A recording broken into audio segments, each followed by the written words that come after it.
하겠습니다. 여러분, 벌써 1년의 반이 지났는데 알고 계셨습니까? 저는 허걱했습니다. 그죠? 아마 잊고 살았을 거예요. 1년에 오늘 반을 지났어요. 반이 지났는데, 저 개인적으로도 사실 이제 남은 반년을 어떻게 좀 잘 보냈으면 좋을까, 이런 것들을 막 고민하고 있었는데, 그래서 교회 사역이라든가, 또 우리 카페 일이라든가, 아시겠지만 교회가 작지요. 그러다 보니까 막 여러 가지 고민이 많았어요. 그런 고민들을 막 하고 있었는데, 아시겠지만 지난주에 여기가 이제 3층임에도 불구하고 양쪽 테라스가 이제 역류해가지고 물이 이렇게 넘쳐가지고 이게 다 이제 물이 흥건했고, 또 영화부실도 물이 흥건해서 또 사실 이제 그것 때문에 또 며칠을 또 고민했던 또 그런 시간들도 이렇게 보냈는데요. 그러면서 우리 성도님들과 6개월을 좀 어떻게 또 남은 그 시간들을 잘 보낼 수 있을까라는 그 말씀을 그런 기도를 하면서 여러분, 한옥 목사님의 하나님과 함께 걸어가는 길이라는 책이 있는데요. 그 뭐냐면 그분은 이제 책이 많아, 글이 많은데 그분 본인의 글을 또 이렇게 묶어서 이렇게 1월 1일부터 12월 31일까지 이렇게 묵상집처럼 이렇게 묶어놓은 책이 있더라고요. 그래서 그것 중에 제가 한 좀 구절을 묵상하게 됐는데, 세상 중심에 서다라는 그 글의 인용을, 그 글을 좀 보면은 거기에 이런 말씀이 나옵니다. 여러분, 느헤미야 8장 2절에 보면 7째 날 초하루에 제사장 에스라가 율법책을 가지고 회중 앞에 곧 남자나 여자나 알아들을 만한 모든 사람 앞에 이르러 라는 느헤미야 8장 이야기 나옵니다. 이제 에스라가 말씀을 낭독하는 그런 장면인데요. 그 부분에 대한 묵상글이 이렇습니다. 에스라가 나팔절에 그분의 글을 제가 좀 인용하면, 회중에게 율법책을 낭독했는데 나팔절은 히브리 달력으로 정월 초하루다. 한 해를 시작하는 첫날, 또 온 백성이, 이거 볼륨 조금 낮춰줘요. 온 백성이 하루 종일 하나님의 말씀을 들었다는 사실은 엄청난 감동이다. 또 시작을 향한 하나님 말씀으로 하라. 그 다음 새로운 하루를 시작할 때에, 새로운 한 해를 시작할 때, 또 새로운 계획을 세울 때, 이사 가거나 이민 갔을 때, 새로운 곳에 들어갔을 때, 새로운 사업을 시작할 때, 새로운 결단을 내릴 때 하나님의 말씀과 함께하라. 또 중력하고요, 하나님의 말씀은 모든 이들에게 선포되어야 하고 모든 이들은 하나님의 말씀을 들어야 한다. 하나님의 말씀을 안 들어도 되는 사람은 아무도 없다. 아무리 악하고 아무리 잘나도, 약하고 잘나도, 아무리 바빠도 하나님의 말씀을 들어야 산다. 그래야 세상을 이긴다. 말씀을 들어야 자유가 생기고 지혜가 생기고 믿음이 생기고 용기가 생기고 평안이 생긴다 라는 묵상의 글이죠. 참 도전이 되죠. 사실 이 글은 연초에 이렇게 묵상했던 그 내용이긴 한데, 그래서 그걸 보면서 맞아, 그렇지. 그래서 느헤미야 그 8장의 내용을 좀 묵상하면서 또 남은 반년을 또 새롭게 시작하자라는 생각으로 말씀을 묵상하다가 하나님 또 그런 마음 주셨어요. 느헤미야 말씀을 다 해야 되겠다. 그래서 느헤미야 말씀을 한번 여러분들하고 좀 이렇게 나누는 시간을 갖도록 하는데요. 여러분들, 이 느헤미야 말씀을 좀 전적으로 좀 묵상하는데, 그 묵상할 때 꼭 필요한 키워드가 있습니다. 그게 뭐냐면, 그 느헤미야 말씀의 그 핵심 단어 키워드는 뭐냐면, 성벽을 재건하는 것과 신앙을 재건하는 거예요. 그 스토리가 돼 있어요. 성벽을 재건하는 스토리와 신앙을 재건하는 스토리가 이 느헤미야서에 이렇게 나와 있고요. 그런데 이 인물을 보면, 느헤미야 인물을 보면 이 사람은 술관원이었어요. 그런데 보통 우리가 생각하는, 아까 이 에스라가 언급됐지만 나중에도 언급하겠지만, 그분은 이제 학자 뭐 이런 표현을 쓰죠. 그래서 목회자라고 볼 수 있고, 그런데 이 느헤미야는 이제 술관원이라는 직업을 가진 그런 평신도로서 리더십을 발휘하는 그런 인물입니다. 그래서 이 큰 키워드를 가지고 우리가 말씀을 조금 더 집중해서 볼 수 있는데요. 여러분 잘 아는 그 유진 피터슨의 메시지 성경 보면, 느헤미야 서론에 보면 이런 내용의 글을 이야기가 있습니다. 뭐냐면, 저와 여러분이요, 세속적인 일과 성스러운 일을 자꾸 분리하는 습관이 있다고 지적을 해요.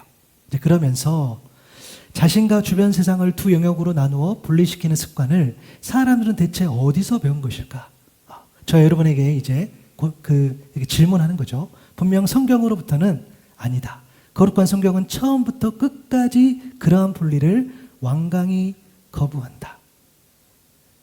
목회자나 선교사의 일은 어찌 보면 하나님의 일처럼 여기고, 또 여러분들이 삶의 현장에서 수고하고 헌신하는 그런 내용들은 마치 세상의 일처럼 여기는 그런 저희들의 시선이 있기는 하지요. 그러나 성경에서 보면 하나님의 일을 감당하는 사람들의 그 직업군을 보면 너무너무 다양한 거죠. 그 중에 느헤미야도 있었습니다. 그 다음 글을 보면 느헤미야도 그들 가운데 하나였다. 그는 타국 왕에게 고용되어 정보 일을 하는 관료였는데 그의 회고록인 이 책이 말해주듯 후에 예루살렘 성벽을 재건하는 일을 맡게 돼요. 학자이자 선생인 에스라가 그의 일을 도왔어요. 에스라는 성경을 가지고 일했고 느헤미야는 돌과 회반죽을 가지고 일했다. 이 두 사람의 이야기는 서로 엮이면서 하나의 거룩한 일을 이루었다. 두 일 가운데 어느 하나가 다른 하나보다 더 거룩하거나 덜 중요하지 않았다. 느헤미야에게는 에스라가 꼭 있어야 했고 에스라에게는 느헤미야가 꼭 있어야 했다. 하나님의 백성에게는 두 사람의 일이 모두 필요했다. 우리에게도 그렇다. 그래서 여러분 우리는 말씀의 목표를 좀 이렇게 잡았으면 좋겠어요. 뭐냐면 성벽을 재건하는 것, 또 신앙을 재건하는 것에 대해 그 담긴 하나님 뜻을 저희가 좀 알고요. 그리고 세속적인 일과 성스러운 이 일의 조화에 담긴 그런 하나님의 뜻. 느헤미야가 그는 분명히 자기의 맡은 역할, 세상에서 자기가 가지고 있는 역할이 있었어요. 그런데 그 일 과정 가운데에 여전히 그는 하나님의 일을 감당하는 모습을 보게 되는 거죠. 그렇죠? 그러면서 여러분도 아시겠지만 저도 제가 소위 말하는 하나님의 일을 감당하고 있죠. 그러나 또 주중에는 저도 직업을 가진 사람으로서 또 카페 일을 정식으로 하는 사람으로서 또 일터를 섬기기도 하고 있죠. 제가 여러분들에게 고백했을지 모르겠으나 여러분 제가 주중에 거의 잠을 못 자는데 힘들겠습니까? 안 힘들겠습니까? 주여.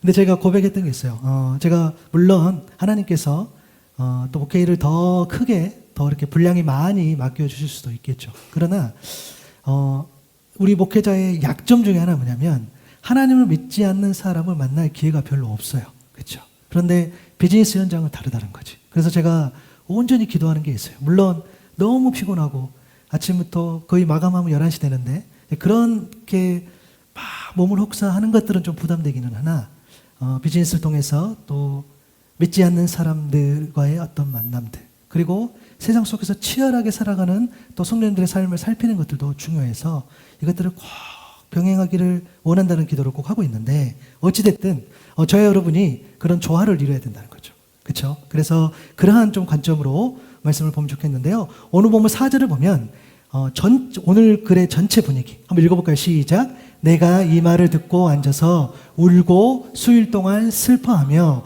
하늘의 하나님 앞에 금식하며 기도하여. 맞아요. 먼저 느헤미야가 여러분 이상을 보니까 느헤미야가 어떤 말을 들었을 때의 상황이 있겠죠. 자기의 처해진 상황. 그리고 느헤미야가 들었던 어떤 말이 있을 것이고 또 느헤미야가 어떤 말을 듣고 보인 그런 감정과 행동이 있었을 겁니다. 이제 그런 내용을 좀 찾아가는데 오늘 이 느헤미야 다루는 첫 시간이다 보니까 여러분 약간의 배경 지식은 좀 필요해요. 여러분 이스라엘 역사에서 가장 중요한 연도 두 개가 있어요. 그것은 뭐냐면 주전 722년에 이스라엘이 멸망합니다. 아수르로부터. 그리고 주전 587년 혹은 586년에 남유다가 이제 멸망을 해요. 바벨론으로서. 그래서 최소한의 저 숫자 정도는 여러분들이 조금 알고 계시면 좋을 것 같아요. 그래서 그 이사야는 또 뭐 북이스라엘에 관련된 또 우리 멸망의 이야기들도 하게 되고 또 선지자별로 물론 우리가 성경을 보면 다 그냥 비슷비슷해요.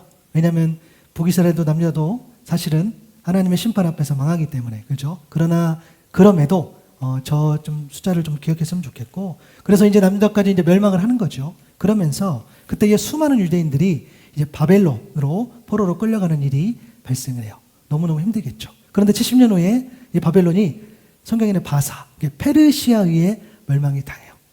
그런데 페르시아 왕 이 고레스로부터 유대인들이 돌아가도 좋다는 명령을 받게 되는 거죠. 그래서 포로로 잡혀갔던 그때에 이제 기한하는 일들이 일어납니다. 그래서 주전 536년에 1차로 스룹바벨 그러니까 유다 왕 여호와에게는 손자고 유다 왕이 계승자고 유대인의 총독으로 나중에 세움받는 이 스룹바벨을 중심으로 1차 기한을 하면서 성전이 재건되는 그런 역사가 일어나요. 그리고 2차에 또 기한이 있는데 이제는 주전 458년에 에스라를 통해서 아론의 16전 손이자 대제사장 hilkiah 후손 학사 그렇죠. 소위 말해서 이 목회자죠. 그래서 성전이 재건되면서 그 안에 이제 어떻게 됩니까? 여러분 성전이 재건됐다는 것은 예배 형식이 갖춰지는 거죠. 왜냐하면 성전은 하나님의 임재, 그리고 여러분 우리가 막 유대인들에 대해서, 물론 유대인들은 예수 그리스도를 믿지 않기 때문에 구약의 성경, 그렇죠, 토라의 말씀을 받기 때문에 너무너무 안타깝죠. 아쉽죠. 사실 긍휼하게 우리가 바라봐야 되는데, 그럼에도 불구하고 그들에게 배워야 될 게 뭐냐면, 정말 그들은 예배만큼은, 그죠, 늘 성전 중심으로 모이는 그런 강력함이 있었단 말이에요. 그래서 성전의 재건으로 예배 형식은 갖췄지만, 이제 그 안에 어떻게 해요? 영적인 생명력을 이제 불어넣어야 이게 진짜 성전이 된다는 거예요. 우리가 교회 안에가 있지만, 교회가 아무리 크고 교회가 아무리 화려해도 그 안에 영적인 생명력이 없다면, 그 안에 말씀이 없고 기도가 없고 찬양이 없고 섬김이 없고 사랑이 없고 하나님을 향한 헌신이 없고 교회를 향한 그런 열정들, 애정들이 없다면 그것은 그냥 껍데기인 것뿐이죠. 그러나 사람이 보기에 쓰러져 가고 허물어져 있고, 그리고 또 누가 봤을 때도 저게 교회인가 싶은 그런 곳이라 할지라도, 그곳에 말씀이 있고 기도가 있고 헌신이 있고 예배가 있다면 그것이야말로 진정한 성전이 될 줄로 믿습니다. 하나님께서 거기에 임재하신다는 거야. 그렇기 때문에 어떻게 해요? 에스라를 중심으로 그런 일들이 일어나야 됐고, 실제로 일어나는 모습들을 보게 됩니다. 그리고 나서 이 느헤미야까지 시간까지 이제 오게 되는데요. 오늘 보면 1절에 보니까 느헤미야를 말하면서 아닥사스다 왕 제20년 기슬로월에 내가 수상공에 있었다라고 이야기해요. 이것은 주전 445년경의 스토리고요. 그리고 기슬로월은 조금 이따 설명하겠지만 초겨울에 해당되는 날짜예요. 그러니까 11월 중순부터 12월 중순까지. 그리고 지금 수상궁이라는 표현이 있는데, 이 페르시아 왕이 궁들을 막 옮겨 다녀요. 그래서 겨울에는 이제 수상궁으로 이동을 하는 거죠. 이제 그렇게 있는 그런 상황인데, 여기까지 잘 오셨어요. 오늘 2절 3절에 보니까 나의 형제 가운데 하나인 하나니가 다른 사람들과 함께 유다에서 왔기에 이리로 사로잡혀 오지 않고 그곳에 남아있던 유다 사람들은 어떠한지, 예루살렘의 형편은 어떠한지를 물었단 말이에요. 고향 소식을 듣게 되는 거죠. 3절에 보니까 사로잡혀 오지 않고 그 지방에 남은 사람들은 거기에서 아주 고생이 아주 심합니다. 업심력을 받고 예루살렘 성벽을 허물어지고 성문들은 다 불에 탔습니다 라는 소식을 듣게 돼요. 그가 들었단 말은 뭐죠? 그러니까 우리 고향 사람들이 아직도 여전히 고생하고 있고 성벽은 허물어지고 성문은 물에 타고 라는 것들을 보게 되는 거죠. 그때 오늘 본문 4절처럼 이 말을 듣고 느헤미야가 어떻게 합니까? 주저앉아서 울었다 그랬어요. 나는 슬픔에 잠긴 채로 며칠 동안 금식하면서 하늘 하나님께 기도했다. 그리고 그 기도의 내용이 오늘 전반적인 그런 내용이죠. 그럼 우리는 질문할 수 있어야 돼요. 두 가지를 질문해 보면, 첫째는 뭡니까? 느헤미야가 들은 이야기가 여러분 그렇게 울 일입니까? 한번 답을 해보세요. 정말 그렇게 울 일인가 하나. 그리고 또 하나는 왜 느헤미야는 그 소식을 듣고 가장 먼저 금식하고 기도했는가라는 거죠. 여러분, 우리가 제3자 입장에서 봤을 때에 나라를 잃은 어떤 백성들이 있어요. 그러면 그 백성들이 고생하고 또 막 죽임도 당하고 막 뿔뿔이 흩어지고 이런 것들을 보게 되면 어떻습니까? 사실은 안타깝지만 좀 자연스럽지 않나요? 우리 대한민국의 역사도 그런 게 있죠. 나라를 잃었을 때 너무너무 힘들고 핍박받고 또 공격받을 때는 어려움을 겪는단 말이에요. 그런 것들. 어찌 보면은 좀 당연한 이야기처럼 사실 보이기도 하고, 또 성벽이 허물어지고 성문이 불타는 것도 있을 수 있는 일처럼 받아들여집니다. 근데 여러분 그거 아세요? 이스라엘 백성들에게는 그 받아들임이 좀 다릅니다. 뭐냐면 당시 중동 지역 성들은 대부분 돌로 된 성벽에 둘러싸여 있었어요. 그러니까 성벽과 성문은 적의 공격을 막아낼 수 있는 그런 방어막이란 말이에요. 그런데 그런 것들이 기능을 못한다면 이스라엘 백성들은 이 주변 민족들에게 끊임없이 공격을 받는다는 거야. 그럼 어떻게 됩니까? 조롱받고 능욕당하고. 성벽은 생존권 보장의 최소한의 장치란 말이에요. 성벽이 있어야 된단 말이에요. 또한 성문도 있어야 되고. 그것이 무너졌다는 것은 아무리 나라가 이제 해방됐다 돌아가라고 한다 할지라도, 그렇죠? 안 된다는 거죠. 포로에서 설령 풀려났다 할지라도 온전한 국가라고 할 수 없는 것들. 그리고 다른 민족으로부터 상시적 위협에 노출되어 있어. 무방비 상태. 그러니까 여전히 불안하고 온전한 나라가 아닌 거죠. 그리고 성문 근처는 단순한 방어 시설이 아니라 거기에서 모든 업무, 그러니까 재판도 진행되고 막 이런 업무들이 처리됐던 그런 그 성문 근처란 말이에요. 평범한 일상부터 중요한 일상까지 그런 게 다 진행이 돼. 그런데 그것도 기능을 못하니까 온전한 나라가 아닌 거죠. 또 성벽이 재건되지 않았어요. 그러니까 이제는 방어할 수 없는 것이 있기 때문에 어떻게 돼요? 이방 민족이 쳐들어왔어. 그러면 이제 받아들이는 거죠. 공격도 못 막아내고 뿐더러 그들의 문화까지도 들어오는 거죠. 그래서 어떻게 되는 거야? 온전히 이 나라가 아무리 누군가 가서 뭔가를 일으키고 이렇게 해도 어떻게 해요? 방어할 수 없는 그런 어려움에 처해 있는 또 나라가 위태롭게 된다는 거죠. 그렇기 때문에 이 느헤미야 가운데에 이 소식을 듣고 이런 장면들을 보였다는 거죠. 그러면 왜 그는 가장 먼저 금식하고 기도했는가라는 거예요. 왜 금식했을까라는 거죠. 여러분, 금식하면서 기도했던 게 언제이죠? 최근에 별로 없죠. 제가 미리 말씀드리지만 제가 아직 금식 기도 영성이 없어가지고 저희는 금식 기도를 잘 하지 않는데 어찌됐든. 근데 여러분, 금식에 대해서요, 객관적인 그런 좀 기록이 필요해요.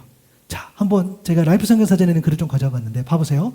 금식은 음식을 먹지 않는 거죠. 그리고 금식은 일정한 종교적 계율이나 소원한 것을 지키기 위해서 혹은 개인적인 결심이나 의지를 드러나기 위해서 행해졌다는 말이에요. 혹은 개인적인 결심, 의지, 그렇죠. 또 경건한 신앙 행위, 또 자신을 철저히 낮추는 그런 어떤 표식으로 금식을 했어요. 여러분, 가볍습니까? 무겁습니까? 무겁단 말이에요.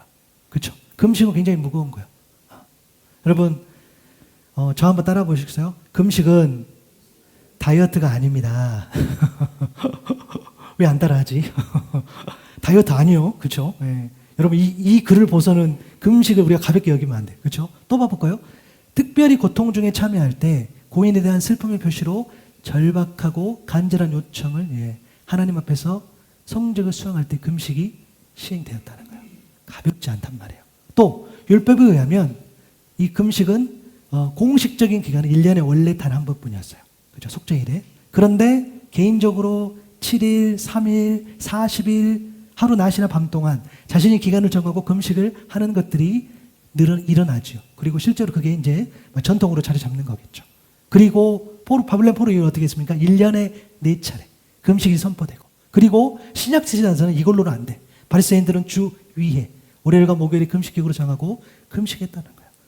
엄청나게 무게감이 있다는 거예요. 굉장히 무게감 있는 그런 경건의 활동. 그러니까 느헤미야가 어떤 그 민족의 소식을 들었을 때는 둘 중에 하나겠죠. 정말 그 소식이 너무너무 슬픈 소식이거나 아니면 느헤미야 스스로 그 소식을 무겁게 받아들였거나 라는 거겠죠. 그런데 왜 금식까지 했을까라고 했을 때 느헤미야가 정말 금식하고 기도할 만한 것들, 근데 그게 정말 무게감이 있다, 깊이가 있다라고 볼 수 있는 객관적인 수치가 있어요. 그것은 뭐냐면, 첫 번째는 뭐냐면 이게 느헤미야 진정성 있는 기도인 거죠. 집중적인 경건 활동의 기간이에요. 여러분, 기슬루월이라고 되어 있어, 오늘 본문에. 그렇죠? 그런데 다음 주에 묵상할 2장 1절에 보면은 니산월이라고 되어 있어요. 여러분, 이 차이가 4개월입니다. 그러니까 다음 주부터 어떤 일이 펼쳐지나, 느헤미야가 예루살렘 소식을 듣고 금식한 후에 다음에 이제 왕을 만나서 대면하는 스토리, 이 이야기를 정식으로 꺼내는 스토리가 이 다음 주 이제 본문인데, 그러면 벌써 4개월 동안, 그렇죠? 그러니까 4개월 동안 이가 어떻게 해요? 물론 4개월 내내 집중적으로 금식했는지는 알 수 없지만 그만큼 이 일에 대해서 깊이 있게 기도했다라고 볼 수 있는 거죠. 말을 가볍게 하지 않는 거죠. 그렇죠? 이런 거 하나. 그리고 또 하나는 뭐냐면 세상에서의 그의 위치입니다. 왕의 술관원이었어요. 오늘 본문 11절 하반절에 보니까 그때 내가 왕의 술관원이 되었다 그랬어요.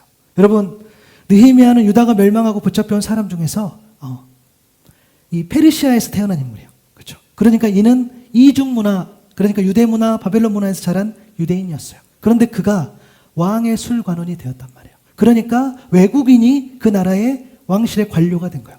그냥 성공한 것이 아니라 어마어마하게 성공했다라고 말할 수 있어요. 그렇죠? 그리고 술관원은 왕의 생명을 책임지고 국정에 깊이 관여하는 핵심 실세. 그렇죠? 그런데 당시 제국의 국왕의 암살과 독살 위험이 항상 도사리고 있어요. 그러니까 술 관원은 왕이 마시는 술과 음식을 미리 맛보죠. 그렇죠? 그리고 안전을 확인하고 그런 역할을 했기 때문에 왕은 자신의 생명을 술 관원에게 전적으로 맡긴 셈이란 말이에요. 그런데 거기에서 수많은 소위 말해서 관료 공무원 중에서 정말 이 피정복 민족의 후손이 그 자리에까지 올라갔다는 것이에요. 뭐 우리가 잘 아는 다니엘이라는 인물도 그렇고 요셉이라는 인물도 그렇고, 그렇죠? 그것은 여러분 실력 갖고는 안 되겠죠. 실력만 가지고. 물론 여러분 실력이 있어야 되겠죠. 실력이 있어야 돼요. 실력이 없으면 우리가 소위 말하는 어느 자리에 올라가기가 힘들겠죠. 그러나 실력 플러스 인격이 없으면 온전히 말한 이 자리까지는 더 가기는 어렵겠죠. 정말 그만한 탁월함이 있었을 겁니다. 물론 성경에 다 나와 있지는 않지만. 그래서 여러분 이것은 너무너무 중요해요. 물론 오해하시면 안 됩니다. 하나님은 우리가 뭔가를 성취해서 뭔가를 높은 자리에 가서 그것 때문에 하나님께 영광된다, 그런 의미가 아닌 거죠. 그러나 하나님은 여전히 저와 여러분이 게으른 걸 싫어하세요. 주여. 여러분 게으르시면 안 돼요. 그죠? 게으르시면 안 돼. 우리도 실력을 갖춰야 돼. 그 실력이라는 것이 하나님 보시기에 하나님 일을 감당할 만한 그런 실력인 거죠. 실력을 갖추려면 우리가 성실해야 되기 때문에. 그렇죠? 여러분 하나님을 안 믿는 분들도 얼마나 많이 노력하고 수고하고 애쓰고 하는지 몰라요.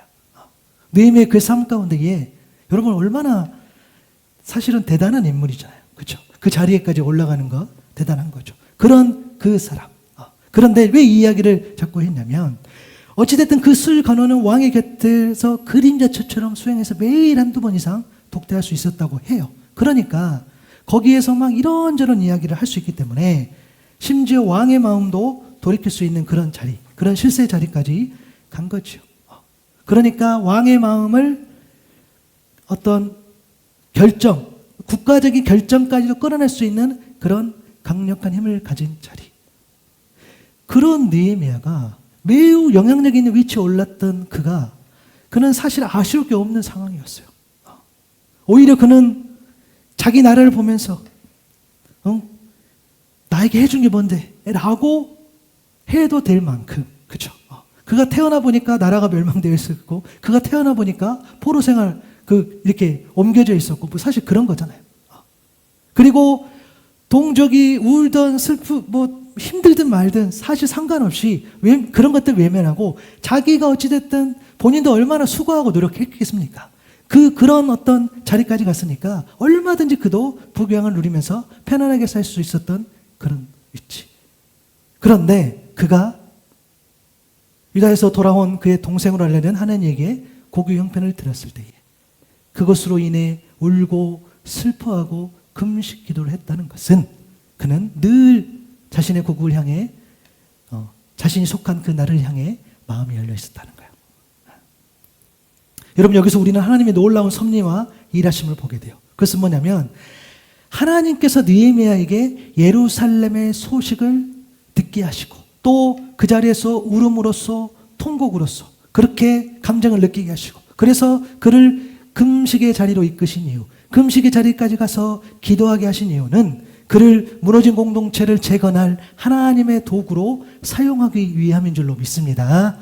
느헤미야가 본인이 신앙이 좋아서 틀린 말 아니죠. 본인이 능력이 출중해서 틀린 말 아니죠. 아니요. 하나님의 놀라운 손길, 그로 하여금 하나님께서 그를 꾸준히 준비시키고 하셨던 것을 우리가 성경을 통해서 볼 수 있어야 된다는 거죠. 방금 살펴본 것처럼 예루살렘 소식에 관한 느헤미야의 어떤 감정과 금식에는 진정성이 있었어요. 그런데 그가 그렇게 반응할 수 있었던 것은 뭐냐면 비록 이방 땅에 살고 있었으나 이스라엘의 이 역사를 하나님의 언약 안에서 이해하고 있었어요. 왜? 그는 언제나 어떻게 해요? 그건 사실 그 유대인 부모들의 덕분인 거죠. 그들은 자녀들을 향해 늘 말씀을 가르치고 그들의 가문이 곧 성경이잖아요. 여러분 신명기 6장 4절에서 7절까지 말씀 한번 읽어보겠습니다. 시작. 이스라엘아 들으라. 주는 우리의 하나님이시요 주는 오직 한 분뿐이시다. 너희는 마음을 다하고 뜻을 다하고 힘을 다하여 주 너희의 하나님을 사랑하여라.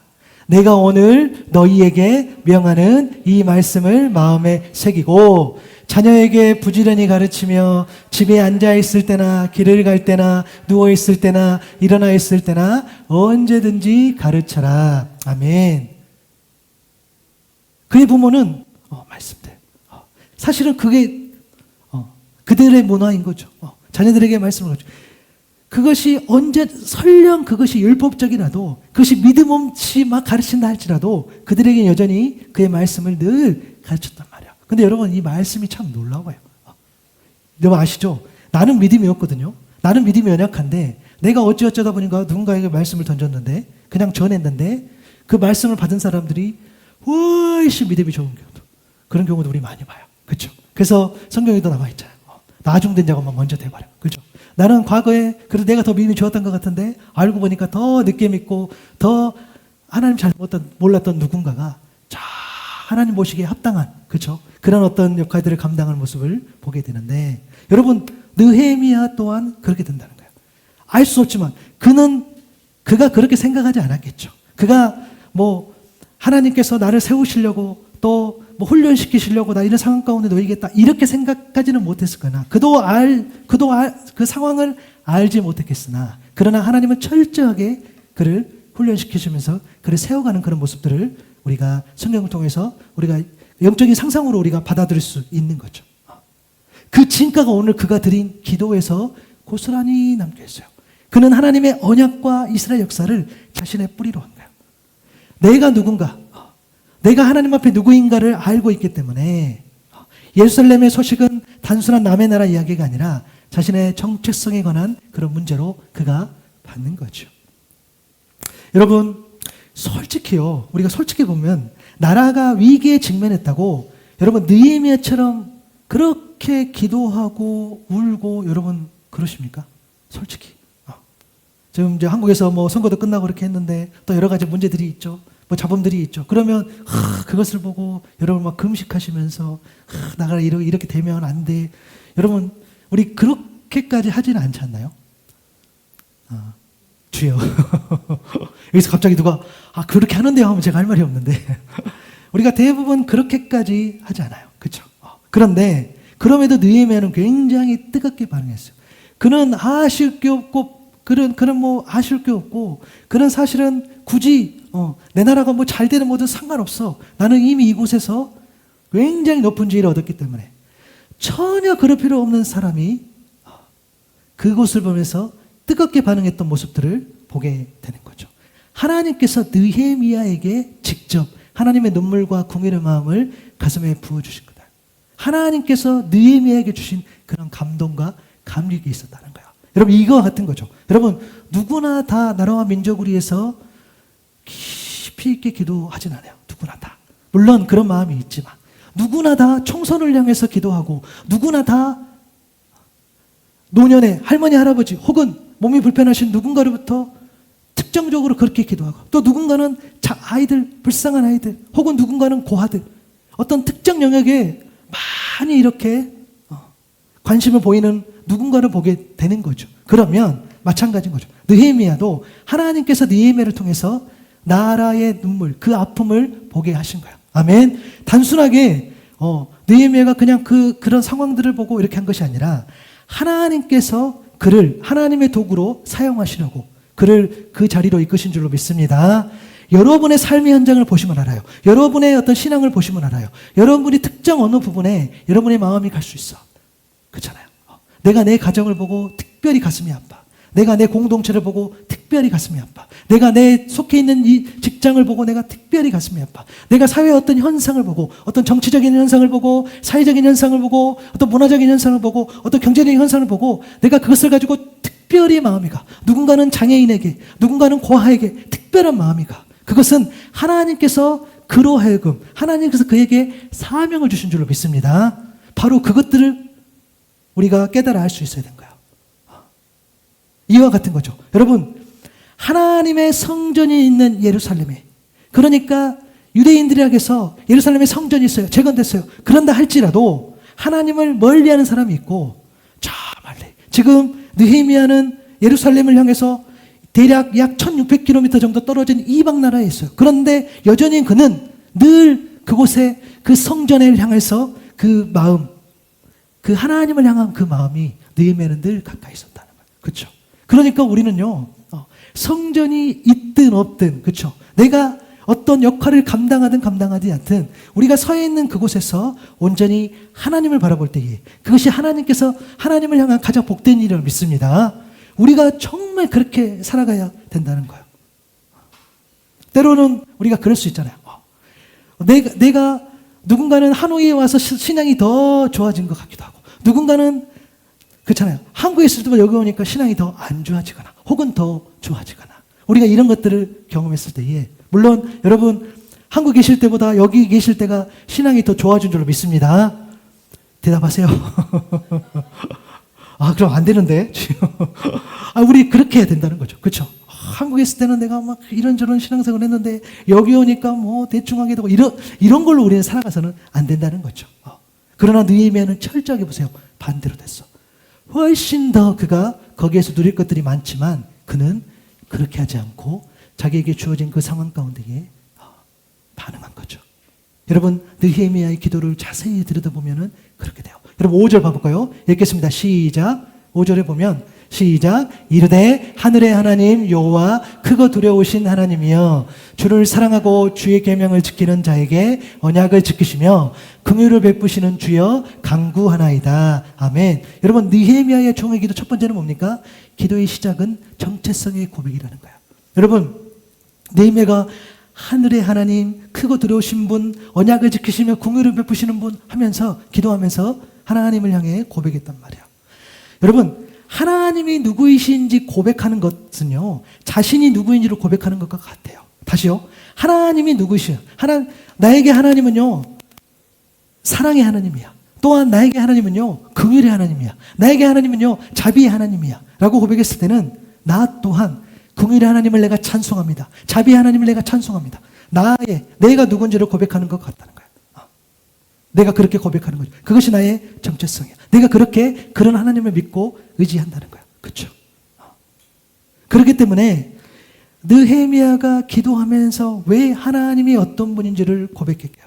그것은요, 나의 열심과 나의 노력과 나의 비전과 나의 계획 때문에 나의 기도 제목이 응답이 받지 않는 것을 알고 있었어요. 여러분, 우리는 실수하면 안 돼요. 여러분이 열심히 기도해서, 여러분이 열심히 뭔가를 계획해서, 여러분이 정말 황홀하고 괜찮은 특별한 계획을 가지고 비전을 세워서 그렇게 하나님 앞에 기도했었을 때에 하나님이 기도 응답해 주신다가 아니라고요. 여러분의 노력과 여러분의 비전과 여러분의 계획을 무시하는 것이 아니라, 하나님은 언제 응답하시냐? 하나님은 하나님의 뜻에 맞을 때에, 하나님의 계획에 맞을 때에, 하나님이 그것이 옳다, 하나님 그것이 사랑이다라고 온전히 용납해 주실 때에 그 기도의 응답을 받은 줄로 믿습니다. 우리가 그렇게 실수하면 안 돼요. 우리가 그렇게 다가가면 안 된다. 그러면 우리는 여전히 하나님을 그냥, 여러분, 그렇게 따지면 무당이랑 다름없지, 그렇게 따르면 점치는 건 다름없지, 그렇게 따르면 우상이나 다름없지, 그냥 내 기도 응답 들어주고 내가 원하는 거 들어주면 아멘 할렐루야 하고, 그걸 들어주지 않으면 다른 데 가서 또 찾고, 그게 아니라는 거예요. 여러분, 왜 세상 사람들이 자꾸, 심지어 예수 믿는 사람들까지도 자꾸 여기 찾아다니고 여기 찾아다니고, 그것은 저와 여러분 때문이에요. 사실은 두 번째 기도 제목이 나오겠지만 저와 여러분 때문에. 왜요? 저와 여러분이 자꾸 하나님 앞에 기도 응답 받을 때 내 열심으로 받으려고 그러고, 그래서 내가 기도했는데 하나님 응답 안 해주면 삐져가지고 돌아서고 그 모습을 우리 자녀가 보고 가족이 보면 여러분, 그러면 살아계신 하나님이라고 그게 되겠습니까? 그런데 저와 여러분이 이렇게 해도 하나님을 붙잡고, 이렇게 해도 하나님을 붙잡고, 나에게 내가 고난과 슬픔과 아픔이 올 그때라도 내가 하나님을 붙잡았을 때에, 그때에 정말 그게 하나님을 온전히 붙잡는구나 라고 하지 않겠습니까? 그래서 그는 그것을 알고 있어요. 그러니까 느헤미야의 신앙의 깊이가 있는 거죠. 나에게 이런 어려움이 있어, 이게 해결해야 된다라고 했었을 때에 그것부터 막 던지는 게 아니에요. 하나님 이것도 필요하고 저것도 필요하고, 하나님 이거 들어주셔야 돼요. 여러분, 그렇게 기도하는 것이 맞아요. 그런데 그 시작이 그렇게 되면 안 돼요. 옳지도 않아. 왜? 하나님은 그것으로 응답해 주시는 분이 아니에요. 하나님은 그런 성품이세요. 하나님은 그의 뜻에 맞게. 왜? 그것이 우리에게 가장 유익하니까, 가장 좋은 거니까. 여러분, 그 지난 수요일 오전 예배 때 우리 삼손에 대해서 나눴었어요. 여러분, 삼손 하면요, 굉장히 뭐랄까, 그의 삶이 문란했어. 그는 사사이고 또 그는 신실한 나신이어서 하나님께서 그에게 능력도 주셨어. 어마어마한 능력도 주셨어요. 그냥 막 특별로 막 1000명도 죽여올 수 있는 막 그런 능력. 그런데 하나님께서 그를 쓰시는데, 그런데 그 성경을 보면 이방 여인들과 다니고 막 사고치고 자기 감정대로 결국에는 그의 끝은 처참한 죽음. 그런데 여러분 놀라지 마세요. 하나님께서 그런 자의 기도도 들어주신다는 거예요. 하나님께서 그런 자의 기도도 하나님의 뜻 안에서 사용하시는 모습들을 보게 되면서 온전히, 그러니까 하나님이 어떤 분이냐를 고백하는 사람의 기도를 하나님은 늘 관심을 가진다는 거예요. 그렇죠? 느헤미야의 첫 번째 기도가 그거였어요. 아, 하나님 나에게 어떤 분. 여러분, 우리가 기도할 때에, 여러분이 처해진 상황 가운데 기도할 때에 늘 하나님이 어떤 분이신지 먼저 고백할 수 있기를 바랍니다. 그 하나님이 누구인가, 내가 기도하는 그 대상이 누구인가를 여러분들이 분명하게 잡고 있었을 때에, 그러면 우리는 흔들리지 않게 기도할 수 있는 거죠. 흔들리지 않게 하나님 붙잡을 수 있다는 거죠. 6절 7절에 보니까 이제 종이 주의 종되는 이스라엘 자손을 위하여 주야로 기도하며 우리 이스라엘 자손이 주께 범죄한 자들을 자복하오니 주는 귀를 기울이시고 눈을 여시사 종의 기도를 들으시옵소서. 나와 내 아버지 집이 범죄하여 주를 향하여 크게 악을 행하여 주께서 주의 종 모세에게 명령하신 계명과 율례와 규례를 지키지 아니하였나이다. 두 번째 종의 기도는 뭡니까? 개인과 공동체의 죄는 나의 죄이기도 한다는 거예요. 느헤미야는 예루살렘의 죄를 남의 탓이나 조상 탓으로 돌리지 않았어요. 그는 나와 내 아버지의 집이 범죄하였다고 고백했고, 나 또한 그 죄의 무리, 이스라엘 백성들은 하나님을 떠났기 때문에, 하나님을 멀리했기 때문에, 하나님을 외면했기 때문에, 하나님을 거부했기 때문에 하나님께서 사랑의 회초리, 매를 들어서 매를 들으면 안 될 그 지경까지 왔기 때문에 그는 멸망이라는 아픈 역사를 경험하게 되지요. 그런데 그 죄까지도 느헤미야는 어찌 보면 상관없는 그런 자도 내가 이스라엘 공동체의 한 사람으로서 똑같이 그 죄에 대해서 통감한다는, 받아들인다는 거예요. 여러분 가운데 혹시 그런 사람이 있습니까? 여러분이 아는 누군가가 죄를 지었어. 또 여러분이 아는 어떤 교회가 죄를 지었어. 여러분이 아는 어떤 무리가 하나님 보시기 합당하게 하나님 보시기 합당한 삶을 살지 않고 있어. 그런 것을 보고 하나님, 내 죄가 큽니다. 내 잘못입니다. 내가 회개합니다. 라고 여러분 그렇게 반응하신 적 있습니까? 사실은 여러분의 일체죠. 여러분, 제가 간혹 그 설교 때에 교회의 어떤, 사실 우리 얼굴에 침 뱉는 거죠. 교회에 이런 스캔들이 있었고, 목회자 이런 스캔들이 있었고, 자주 이야기도, 한 번씩 이야기도 합니다. 사실은 우리 얼굴에 침 뱉는 거예요. 그냥 감추고 싶은 그런 일이기도 하나. 그것을 왜 이야기했어요? 그 사람을 정죄하기는 것이 아니라 우리도 그런 죄에 빠질 수 있고, 또 똑같이 우리도, 맞아요, 우리도 공동체, 예수 믿는 공동체로서 우리도 그 죄 가운데 벗어날 수 없죠. 나만 잘하면 돼, 또 맞지만 정말 나만 잘하면 돼, 또 맞아요. 너의 잘못은 너희가 잘못했어, 나에게도 있고. 그렇기 때문에 우리가 바라보면서, 여러분 이 시대의 공동체를, 교회를 바라보면서 교회에 어떤 아픈 치부가 일어나면, 아, 맞아, 나도 그런 연약함이 있지, 나에게도 그런 잘못이 있지. 그래서 우리가 똑같이 기도했을 때에 하나님께서 그 기도를 들어주실 줄로 믿습니다. 그래서 귀하게 여긴단 말이야. 그러니까 이 느헤미야 리더십이 너무너무 귀하다는 거야. 자기의 개인, 그러니까 누군가의 개인의 죄도, 공동체의 죄도 나의 죄이기도 한다는 거야. 느헤미야는 우상숭배 한 적이 없지만 우상숭배한 그들을 보고 똑같이 하나님, 나에게도 그런 죄악이 있사오니 나를 불쌍히 여겨주십시오 라고 기도했다는 거야. 다른 사람 주어진 상황을 타치하지 않고 오히려 자신의 잘못으로 돌리고, 느헤미야는 어떻게 했습니까? 가장 먼저 기도의 자리에 나갔던 거. 아멘. 여러분, 이게 너무너무 멋있어요. 이게 너무너무 귀해요. 진짜 하나님의 사람이라는 거야. 내 잘못도 아니지만 다른 사람, 그래서 그걸 탓하지 않고 오히려 그는 그런 잘못 앞에 인정하고 자신이 가장 먼저 기도의 자리로 나아갔다는 거예요. 그러면서 8절, 9절, 10절의 말씀도 기도를 드린 거죠. 우리 읽어볼게요. 시작. 옛적에 주께서 주의 종 모세에게 명령하여 이르시되 만일 너희가 범죄하면 내가 너희를 여러 나라 가운데서 흩을 것이요 만일 내게로 돌아와 내 계명을 지켜 행하면 너희 쫓긴 자가 하늘 끝에 있을지라도 내가 거기서부터 그들을 모아 내 이름을 두려고 택한 곳에 돌아오게 하리라 하신 말씀을 이제 청하건대 기억하소서. 이들은 주께서 일찍이 큰 권능과 강한 손으로 구속하신 주의 종들이요 주의 백성이니이다. 아멘. 느헤미야 조용히 기도 세 번째는 뭡니까? 나의 원함이 아니라 하나님의 말씀으로 기도했다는 거예요. 여러분, 느헤미야의 기도는요 막연한 소원이었어요. 소원이 아니었어요. 그냥 감정적 호소에 그치지 않았어요. 우리가 급하면 막 급해요. 너무너무 슬퍼요. 그러니까 막 하나님을 붙잡고 부여잡고 하나님 이것도 해결해 주시고 저것도 해결해 주시고 그렇게 하고 싶어요. 그리고 사실 그렇게 해도 돼요. 하셔도 돼요. 그리고 그런 일이 생기면 여러분 하셔야 된단 말이에요. 그렇죠? 그런데 그 본질은 뭡니까? 느헤미야에서도 나왔지만 철저하게 그는 하나님의 말씀의 그 약속의 근거에서 했단 말이에요. 여러분이 감정으로 여러분이 호소하는 것 괜찮아. 근데 그 감정과 호소에서 그 본질, 그 시작은 뭡니까? 말씀에 근거할 수 있어야 되는 그 약속. 왜? 하나님이 말씀으로 말씀하시기 때문에 느헤미야 또한 하나님의 말씀으로 기도했다는 거예요. 여러분, 신명기 30장 1절에 4절을 보니까 오늘 느헤미야가 혹시 붙잡았지 않았을까라는 생각 드는 말씀입니다. 나는 너희에게 너희가 받을 수 있는 모든 복과 저주를 다 말하였다. 이 모든 일이 다 이루어져서 너희가 주 너희 하나님이 쫓아내신 모든 나라에서 흩어져서 사는 동안에 너희 마음에 이 일들이 생각나거든. 너희와 너희 자손은 주 너희 하나님께 돌아와서 마음을 다하고 정성을 다하여 오늘 내가 너희에게 명령한 주의 모든 말씀을 순종하라.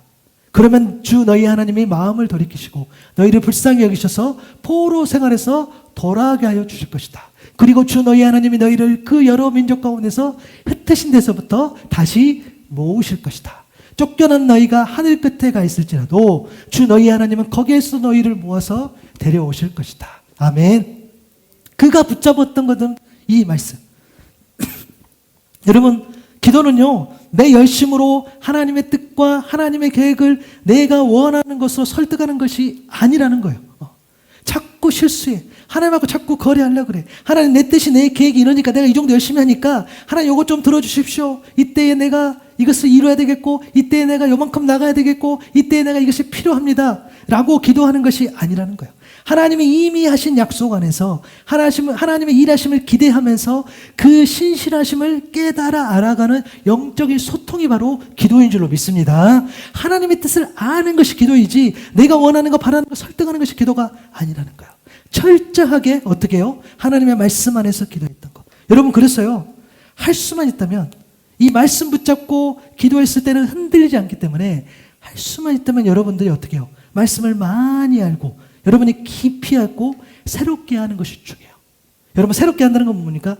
매일매일 여러분이 말씀을 통해서 어떻게 해요? 새롭게 알아간다는 거죠. 오늘 읽었던 말씀, 여러분이 오늘 들었던 말씀, 오늘 이 느헤미야 말씀은요 내일 읽으면 또 달라져요. 그 다음날 읽으면 또 달라져. 왜? 우리는 살아있잖아. 우리는 영적으로 하나님과 소통하잖아. 그때마다 하나님께서 주신 메시지가 있단 말이에요. 그것을 붙잡고 기도하는 거예요. 그렇죠? 그럴 때 우리는 흔들리지 않아. 여러분이 감정으로, 여러분의 소원으로, 여러분의 욕심으로 기도하면 오늘 기도하고 조금 이따 기도하고 나중에 기도하는 것이 계속 바뀌어. 왜요? 불안하니까. 왜요? 하나님의 뜻에 대해서 신뢰함이 떨어지니까. 그런데 내가 말씀을 이미 약속된 말씀을 붙잡았을 때는 우리는 흔들리지 않고 그 약속의 말씀을 붙잡고 기도할 수 있었다는 거예요. 그러므로 여러분께서 온전히 말씀 안에서 기도하는데요. 마지막으로 우리가 잊지 않을 것은 뭐냐면 하나님의 말씀 안에 담긴 그 약속을 붙든 기도는요 반드시 구체적인 삶의 현장을 향한 간구로 이어진다는 거예요. 그러니까 여러분 이제 잘 오셔서 다 왔어. 여러분이 온전한 기도를 했을 때요 그 기도가 삶으로 이어지지 않는다? 그럴 수가 없다는 거예요. 하나님은 그런 분이 아니에요. 여러분, 여기에서 혹여나 내가 은혜 받아서 좋다, 세상 나가서 아무 상관없이 살아가는 거, 하나님 그거 원하지도 않으세요. 그럴 것도 없고. 그런데 여기에서 내가 조금 불편해, 내가 여기서 좀 복잡해, 그러나 그 말씀 가지고 세상에서 살아갔을 때는 다르다는 거야. 그렇죠? 그렇기 때문에 내가 온전한 기도를 드렸을 때는 내가 내 그 기도 가운데 온전한 삶으로 연결되어질 수밖에 없어요. 왜요? 하나님은 우리에게 주신 그 말씀대로 세상에서 살아가라고 말씀하셨기 때문에. 아멘. 오늘 여러분 여기 왜 왔겠습니까? 단순하게 종교활동으로서 이 자리에 온 게 아니라 여러분의 말씀을 듣고 내가 오늘 또 이제 이 이후에 살아가는 그 삶 가운데에 내 발걸음의 말씀이 묻어나고 여러분의 인품과 여러분의 인격 가운데에 하나님의 향기들, 그리스도의 향기가 묻어나는 것. 이것이 오늘 우리가 예배 가운데 온전히 예배드린 자의 모습이잖아요.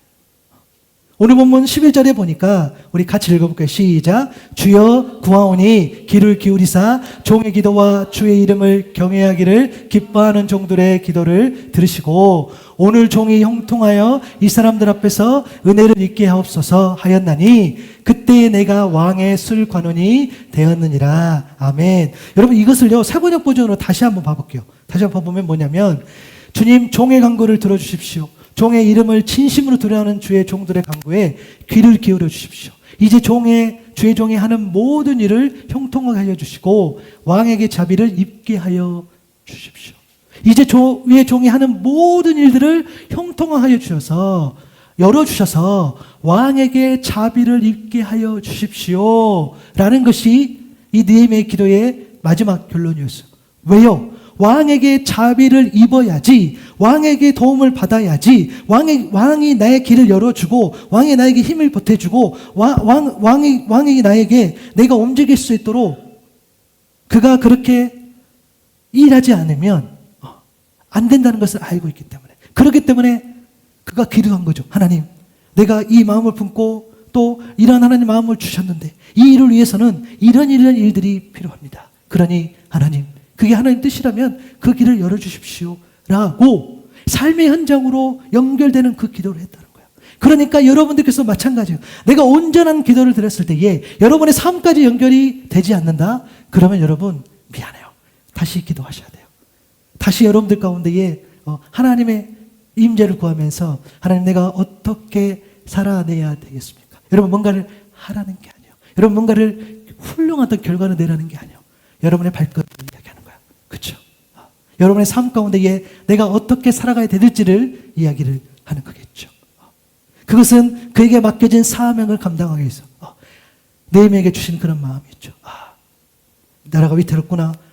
거기 가운데에 성벽이 재건돼야 되구나 라는 그 마음을 주셨을 때, 그러면은 그 시작이 이렇게 되어야 되는데, 그러니 하나님 형통케 하여 주셔서 왕에게 자비를 있게 하여 주십시오 라고 기도했던 것이 네 번째였죠. 사명을 감당하기 위한 기도는 삶 속에서 구체적 행동으로 연결된다는 거예요. 그렇게 기도했어요. 절대적으로. 그래서 그는 영적으로 민감했고 그리고 삶으로 나간 거죠. 여러분 신앙이라는 것이요, 삶을 빼놓고 이야기할 수 없어. 굉장히 구체적이어야 된다고 말씀을 드렸어요. 그냥 막연하게 찬양하고 막연하게 기도하고 No! 그것으로는 우리가 살아갈 수 없어. 그것으로는 안 돼. 그것으로는 이 악한 세력도 이겨낼 수도 없어. 그렇죠? 그것을 이야기한 거예요. 여러분 말씀을 정리하면서 여러분 어떤 도전을 받았을까라는 생각이 들어지면 여러분 느헤미야를 보십시오. 그는 누구보다도 아파했어요. 그의 마음 가운데 늘 긍휼과 자비가 있었어요. 여러분 세상을 바라보면서 늘 하나님의 긍휼, 하나님의 자비가 있기를 바랍니다. 늘 그 마음이 있었어요. 그리고 누구보다도 먼저 기도의 자리로 갔던 것. 여러분 이것은요 리더의 정말 제1순위. 여러분이 속한 가정과 여러분이 일터에서 여러분들이 만약 거기 가운데 마음을 품고 나아간다면 여러분들이 가장 먼저 기도의 자리로 나갈 수 있기를 축복합니다. 여러분들이 가장 먼저 기도의 자리로 나가셔서 하나님과 먼저 소통하시는 거겠죠. 그는 고위 공직자였으면서도 동시에 무너진 예루살렘의 성벽을 재건하는 하나님의 일을 감당했던 거예요. 그에게는 그런 영역이 없었어. 그가 세상 일 하다가 갑자기 하나님 일을 하는 것이 아니라 그의 세상 일은 여전히 하나님 일이요, 그의 하나님이 여전히 세상 일이었다니까. 똑같다니까.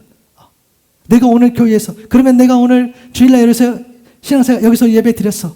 월요일부터 저기까지 다릅니까? 아니요, 같아요.